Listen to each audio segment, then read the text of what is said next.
Dear students, good morning to everybody. In previous video, we were discussing what abnormality Charlie noticed at the third level. पिछले class में हम लोग देख रहे थे कि चार्ली जब पहुंच जाता है उसको लगा कि मैं तीसरी दुनिया में आ गया हूं. उसने क्या क्या डिफरेंसेस देखे जो फर्स्ट और सेकंड लेवल से क्वाइट डिफरेंट थे. तो सबसे पहला उसने क्या देखा, पहले भी मैं बताया हूं कि कुछ देर के लिए उसे ऐसा एहसास हुआ कि मैं सेकंड लेवल पर हूं, लेकिन एक एक करके वो वहां पर डिफरेंट चीजों को नोटिस करने लगता है.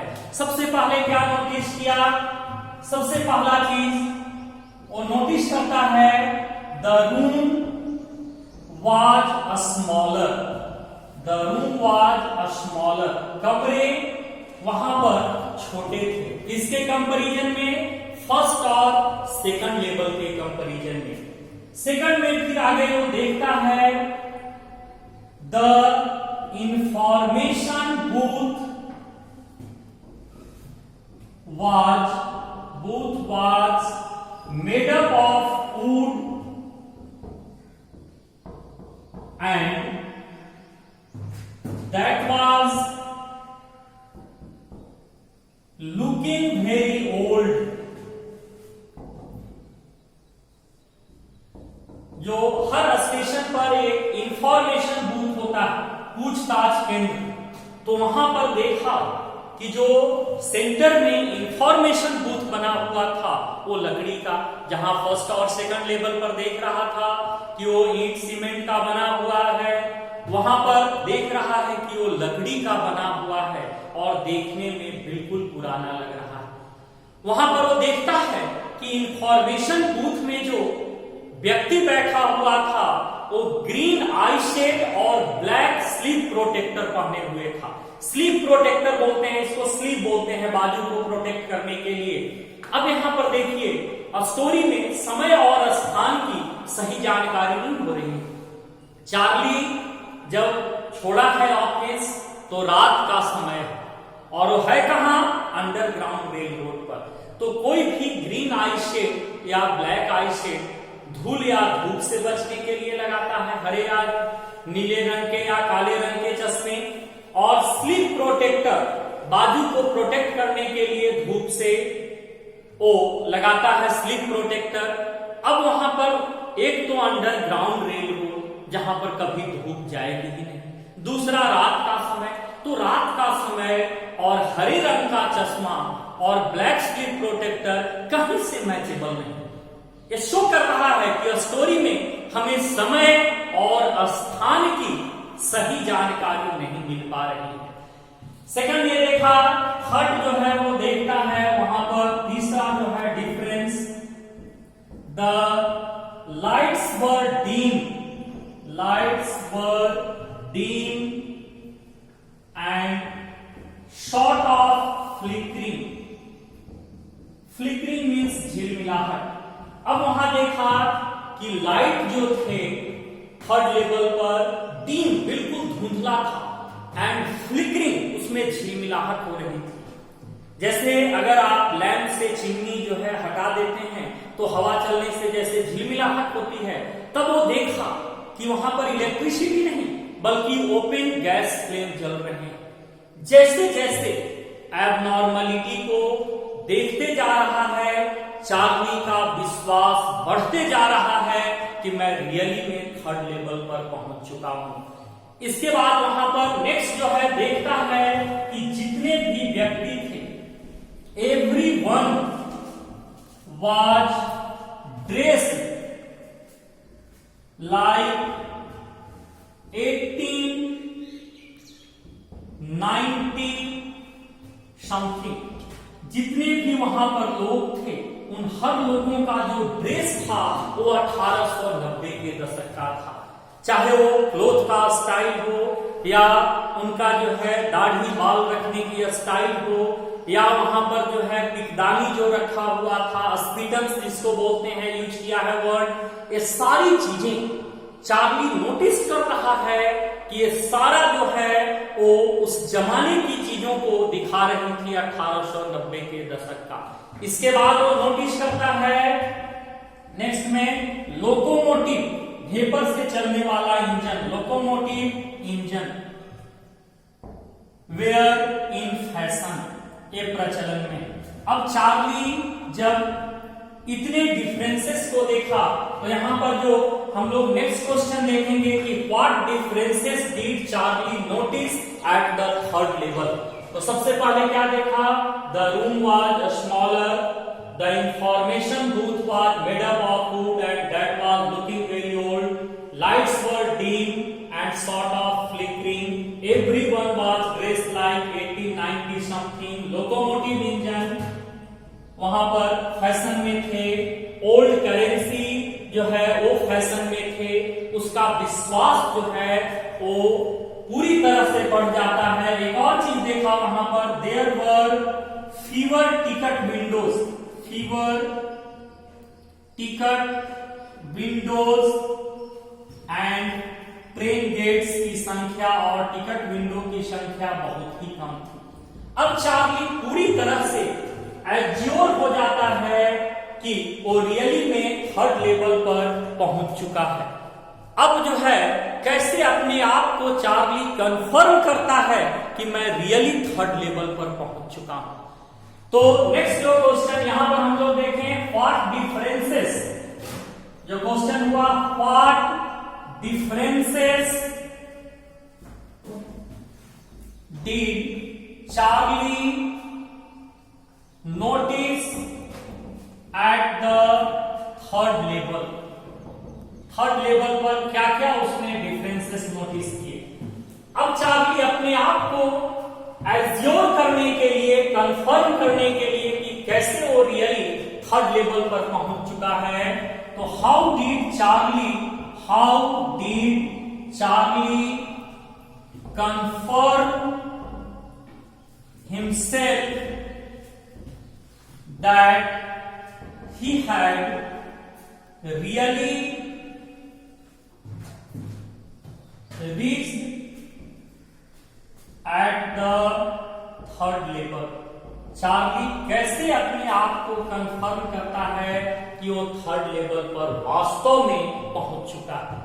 तो अगर आप कहीं पर हैं, आपको उस जो है डेट पता नहीं है, ईयर पता नहीं है, तो कहीं पर भी चाहे बस स्टैंड हो, रेलवे स्टेशन, आप अगर हॉकर न्यूज बॉय के पास जाएंगे तो वहां पर उस दिन का अगर हम पेपर देख लें तो निश्चित रूप से कंफर्म हो जाएंगे। तो to confirm himself Charlie went to a newsboy where he saw the newspaper The World. कौन सा न्यूज़पेपर देखता है? The World. And he knew that The World had not been published for years. Charlie जब वहां news boy के पास जाता है, अखबार बेचने वाले बच्चे के पास, तो वहां देखता है कि न्यूज़पेपर की ढेर लगी हुई और वहां पर कौन सा न्यूज़पेपर बिक रहा था? द वर्ल्ड, जिस पर 11 जून 1894 का डेट प्रिंट था and the lead story was about the president Cleveland. और उस पर जो मेन मुख्य जो है पेज पर, फ्रंट पेज पर जो न्यूज था वो अमेरिका के तत्कालीन राष्ट्रपति क्लीवलैंड के बारे में। जब उस न्यूज़पेपर को देखता है चार्ली तो उसको 100% एज्योर हो जाता है कि रियली मैं 1894 की दुनिया में पहुंच चुका हूं। अब वहां से चार्ली 1894 की दुनिया में 2 टिकट खरीद कर वहां से कहां जाना चाहता था। बहुत ही इंपॉर्टेंट क्वेश्चन है कि where did Charlie want to go from the third level? Charlie third level से कहां जाना चाहता था? Where did Charlie want to go from the third level? Want to go from the third level. अब यहां से थर्ड लेवल से Charlie कहां जाना चाहता था? क्या वह टिकट खरीद सका या नहीं? और क्यों। अब इस चीज को हम लोग देखें तो 1894 की दुनिया में चार्ली थर्ड लेवल से 2 टिकट खरीदकर गैल्सबर्ग इलिनॉइस, जगह है गैल्सबर्ग इलिनॉइस, इसी जगह पर Illinois, that was his paternal house. ये चार्ली के जो है पैतृक दादाजी का जो है घर था, यहीं के लिए चार्ली 2 टिकट खरीदना चाहता। अब फिर से यहां इंटरसेक्शन देखिए स्टोरी में। हम लोगों ने देखा जब चार्ली ऑफिस छोड़ा है तो अकेला है और उसे जाने की जल्दीबाजी कहां है, न्यूयॉर्क में अपने अपार्टमेंट में, जहां उसकी पत्नी लोइजा उसका वेट कर रही थी। चार्ली अकेला था लेकिन टिकट खरीदना चाहता है 2 अपनी पत्नी के लिए भी, जबकि उसकी पत्नी साथ नहीं थी। और अगर उसको जाना था अपने अपार्टमेंट में और जबकि टिकट खरीदना चाहता है गैल्सबर्ग इलिनॉइस का, क्या वो 2 टिकट खरीद सका या नहीं और क्यों, इस चीज को देखेंगे। लेकिन उससे पहले कि चार्ली गैल्सबर्ग इलिनॉइस को कैसे विजुअलाइज करता है, how did Charlie visualize Galesburg Illinois. Next जो क्वेश्चन होगा, how did Charlie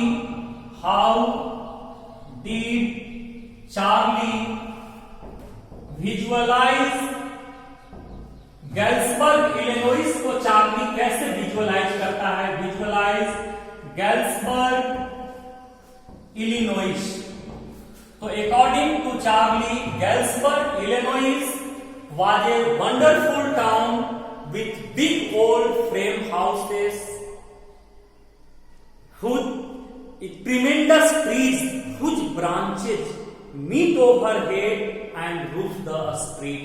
People had plenty of leisure time and that was a peaceful world, far from the World War First and Second. Charlie कहता है कि गैल्सबर्ग Illinois आज भी एक अद्भुत शहर है।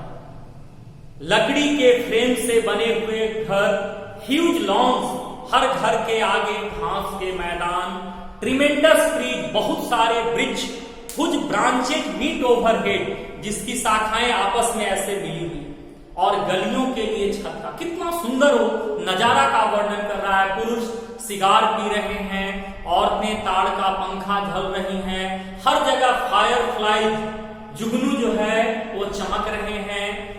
प्रथम विश्व युद्ध में अभी भी 20 वर्ष, तो अब यहां पर देखिए 1894 प्लस 20 वर्ष, तो 1914 से 1918 तक फर्स्ट वर्ल्ड वॉर चला है। वो कह रहा है कि प्रथम विश्व युद्ध में अभी भी 20 वर्ष की देर थी, सेकंड वर्ल्ड वॉर 40 से भी ज्यादा। और उसी गैल्सबर्ग इलिनॉइस जाने के लिए चार्ली 2 टिकट खरीदना चाहता था। वो जाता है टिकट काउंटर पर, जब अपना वो पर्स देखता है तो उसके पास उसने जो क्लर्क से पूछा किराए के बारे में, वो अपने पर्स को निकालकर जब काउंट करता है पैसे को, तो उसके पास एक तरफ से जाने के लिए पैसे थे। लेकिन जब चार्ली काउंट कर रहा था अपनी करेंसी को, तो क्लर्क उस पर गौर से देख रहा था। क्यों देख रहा था? क्वाइट नेचुरल, चार्ली के पास तो पैसे थे मॉडर्न जमाने के। अब वहां पर पैसे 1894 के चल रहे थे। क्लर्क बोलता है कि they are not money mister, कि श्रीमान ये पैसे यहां नहीं चलते। And if you are trying to scheme me, और अगर तुम मुझे धोखा देने का प्रयास कर रहे हो तो यहां से भागकर तुम जा नहीं पाओगे। चार्ली देखता है कि रियली वहां पर जो करेंसी है आज के करेंसी का दुगना बड़ा था और देखने में भी बिल्कुल अलग था। चार्ली कहता है कि 1894 में भी जेल की स्थिति अच्छी नहीं थी। उससे लगा कि अगर नकली पैसे के जुर्म में जेल में बंद किया गया तो उस जमाने में भी जेल की स्थिति अच्छी नहीं थी। और वहीं पर चार्ली कहता है कि मैं जिस रास्ते से गया था उसी रास्ते से मैं लौट गया।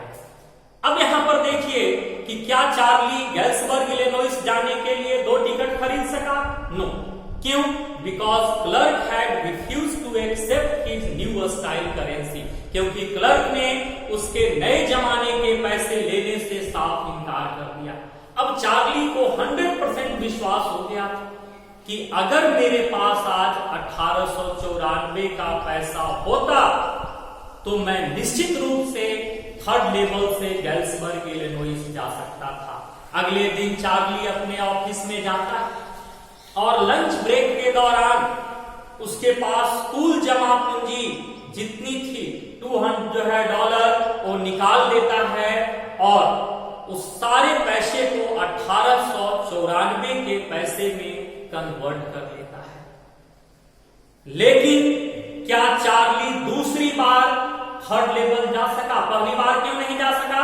क्योंकि क्लर्क ने उसके नए जमाने के पैसे लेने से इनकार कर दिए। तब चार्ली ने क्या किया? अपने सारे पैसे को कन्वर्ट कर लिया 1894 के करेंसी में। लेकिन दूसरी बार चार्ली उस गलियारे को ही नहीं ढूंढ पाया।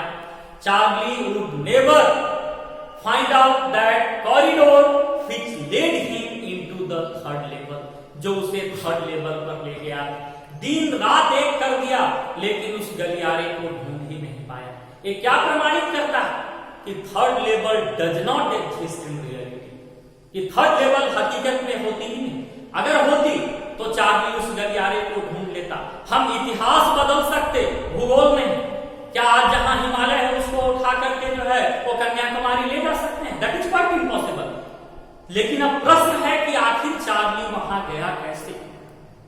वो उसकी पत्नी लोइजा चिंतित हो गई थी और उसने सजेस्ट की चार्ली को कि अब वो थर्ड लेवल के बारे में ढूंढना बंद कर दे, और चार्ली बंद भी कर दिया।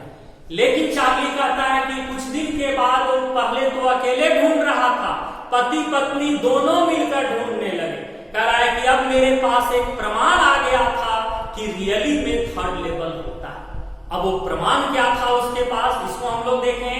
तो अब यहां पर जो नेक्स्ट क्वेश्चन हम लोग देखें कि would Charlie ever go back to the ticket counter to buy tickets for Galsburg for himself and his wife। क्या चार्ली कभी उस टिकट काउंटर पर अपने और अपनी पत्नी के लिए गैल्सबर्ग जाने के लिए वो टिकट खरीदने के लिए जा सका? तो no, Charlie would never go back to the ticket counter to buy tickets for Galesburg for himself and his wife. Why? Because he couldn't find out the corridor which led him into the third level. क्योंकि Charlie उस गलियारे को ही नहीं ढूंढ पाया जो उसे third level पर ले गया था। अब कह रहा है कि मेरे पास एक प्रमाण आ गया कि रियली में थर्ड लेवल होती है। तभी एक और घटना होती है, उसका जो साइकेट्रिस्ट फ्रेंड, मनोचिकित्सक दोस्त फ्रेंड था, वो अचानक से गायब हो जाता है 2 सप्ताह पहले। किसी को पता नहीं कि वो कहां गया। चार्ली केवल सस्पेक्ट कर रहा है कि वो गैल्सबर्ग चला गया होगा, क्योंकि गैल्सबर्ग की शांति उसे बहुत पसंद थी और गैल्सबर्ग के बारे में चार्ली सैम से हमेशा डिस्कस किया करता था। लेकिन दैट वाज हिज अजम्पशन, वो अनुमान था। ये प्रमाण उसको कैसे मिला? एक दिन पहले ही मैं बता चुका हूं कि चार्ली वाज ए फिलैटेलिस्ट।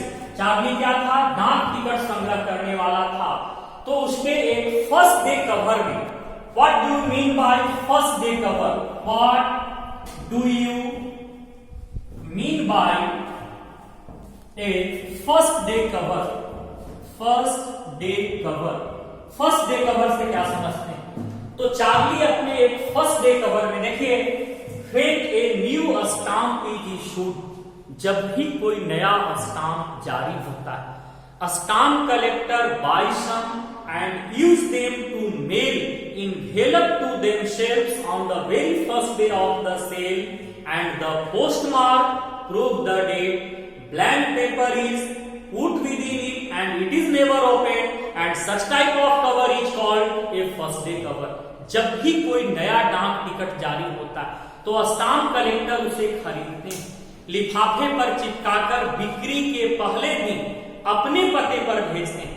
आप कहेंगे कि उसको खरीद कर क्यों नहीं रखता?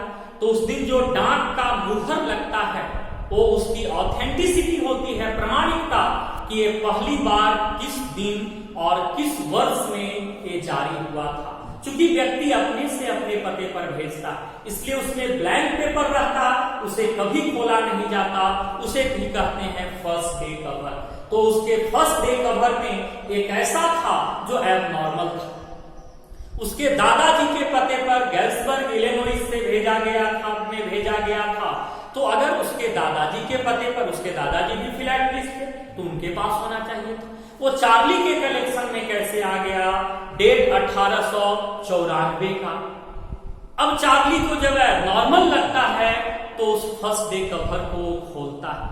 खोलने के बाद हम लोग ने क्या पढ़ा कि फर्स्ट डे कवर में ब्लैंक पेपर होते हैं, लेकिन वो ब्लैंक पेपर नहीं था, उसमें लिखा हुआ था पता उसके दादाजी का और संबोधन चार्ली का, डेट 1894 का, जबकि 1894 में चार्ली का इस धरती पर अस्तित्व ही नहीं था। अब उसमें लिखा हुआ था कि चार्ली, इट इज ट्रू, कि चार्ली ये सच है कि थर्ड लेवल होता है, और मैं ढूंढ लिया हूं, 2 सप्ताह से यहां रह रहा हूं, और यहां से मुझे नेली की घर दिखाई पड़ रही है, और नेली मुझे लेमनेड नींबू वाले चाय पर आमंत्रित किया है। इसका मतलब कि जिस लड़की नेली की चर्चा कर रहा है उसको चार्ली और जो लिखने वाला है वो दोनों जानते हैं। और उसमें लिखा हुआ था कि तुम भी आ जाओ और अपनी पत्नी को साथ लेकर आओ, और तब तक जो है वो ढूंढो जब तक कि तुमको थर्ड लेवल मिल नहीं जाए। मुझे विश्वास है कि तुम थर्ड लेवल ढूंढ लोगे। और उसके नीचे साइन था सैम का। अब चार्ली के दिमाग में तुरंत जो है बात काउंट करती है कि सैम 1894 में सबसे पहले तो चार्ली जहां से नए पुराने सिक्के का, क्वाइन और स्टाम्प का जो है डीलिंग होता था, वहां पर दौड़ कर जाता है, तो उसे पता चलता है कि सैम $800 का जो है नया करेंसी लेकर चला गया है, और उस करेंसी से वो वहां पर जो है पशु आहार का, चारा का दुकान जो है वो खोलेगा। वो अब अपने पुराने बिजनेस में नहीं लौटेगा। सैम का बिजनेस क्या था? He was a psychiatrist.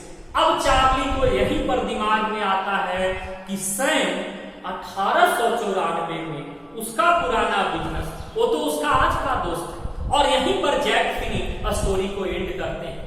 लेकिन अब यहां से पहले 2 चीज देखिए, इसके बाद मैं एक्सप्लेन करूंगा। सबसे पहला तो what did Sam write in his letter to Charlie, को लेटर में क्या लिखा अभी हम लोगों ने डिस्कस किया। और next, what do you infer from Sam's letter to Charlie. ये दोनों ही बहुत इंपॉर्टेंट क्वेश्चन है। या अगर क्वेश्चन लिखे रहे कि why did Sam write letter to Charlie. अब हम लोगों ने देखा कि लेटर में क्या लिखा कि ही हैड, चार्ली को सैम ने लिखा कि he had found the third level and he had been there for the 2 weeks and he had invited Charlie and Louisa on the third level and advised them to continue their search until they found the third level. अब यहाँ प्रश्न है कि Charlie, Sam जो है और Charlie दोनों दोस्त थे। सैम चार्ली का बहुत अच्छा दोस्त था, तो उसने अगर सही में थर्ड लेवल ढूंढ लिया था तो लेटर लिखने की क्या आवश्यकता थी? आखिर उसने क्यों लिखा? और लिखा तब तक ढूंढो जब तक कि मिल नहीं जाए। अब यहां पर देखिए इस चीज को, यहीं से क्लियर होगा। तो सिंपली देखो, Sam was not only A psychiatrist but also the real friend of Charlie. Sam न केवल साइकियाट्रिस्ट था बल्कि चार्ली का रियल फ्रेंड भी था।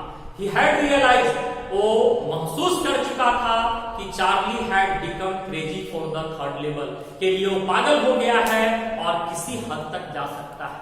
इसलिए उसने साइकोलॉजिकल ट्रीटमेंट दिया।